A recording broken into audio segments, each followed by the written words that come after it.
Jeremy Clarkson might have made just £114 in profit from his first year at Diddley Squat Farm, but outside of growing food and crops, his overall net worth is astounding.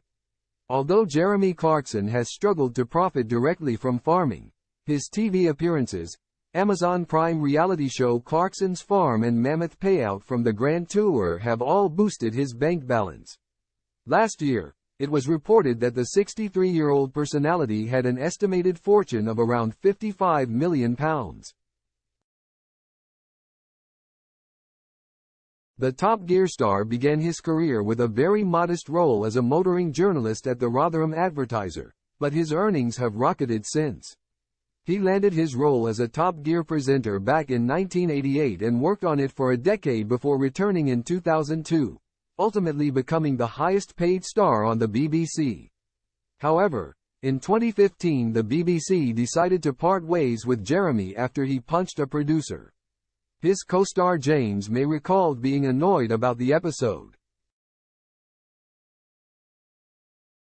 but claimed the huge pressure they were under while running one of the BBC's most major shows meant incidents were inevitable.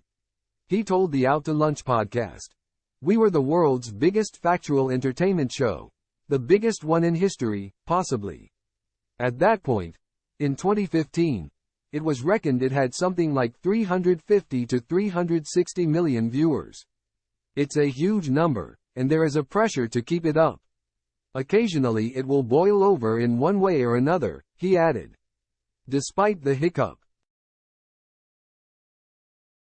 Jeremy bounced back and ended up doubling his annual television salary to an estimated £3 million when he landed a role presenting Who Wants to Be a Millionaire on ITV. He also received a mammoth payout after selling his 50% share of the production company Better 6, which held the rights to Top Gear. Jeremy's star continued to rise after he arranged an estimated £160 million deal with Amazon Prime to produce 36 episodes of the Grand Tour. He is believed to have continued netting a £10 million annual payout from his involvement with the show.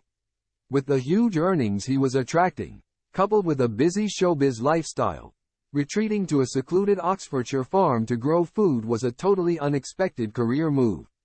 Jeremy later groaned that it was virtually impossible to make a profit from it, with his direct earnings amounting to just £114 in his first year. Meanwhile, one of his advisors had his head in his hands when he announced he was planning to start his own beer brand.